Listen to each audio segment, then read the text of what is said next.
আষাঢ় মাসে মৃগশিরা নক্ষত্রের চতুর্থ পদে কামাখ্যা দেবী ঋতুমতী হন বলে প্রচলিত বিশ্বাস। চলতি বছরের 25শে জুন শেষ হচ্ছে অম্বুবাচী, আর তারপর থেকেই ভাগ্য খুলছে একাধিক রাশির। জ্যোতিষশাস্ত্র মতে আগামী 29শে জুন রোহিণী নক্ষত্রের দ্বিতীয় পদে প্রবেশ করছেন গুরু। পরের নক্ষত্র পরিবর্তন এরপর 13ই জুলাই করবেন গুরু বৃহস্পতি।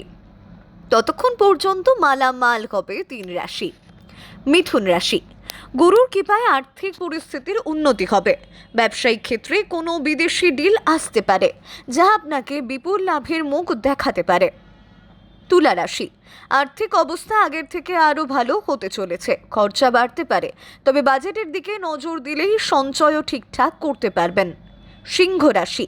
কেরিয়ারে ভালো প্রমোশন আসবে, কিন্তু দায়িত্ব পেতে পারেন আপনি, যা আগের থেকে আরও বেশি ভালোভাবে সম্পন্ন করতে পারবেন। Your favorite channel News UNI is now available on these OTT platforms.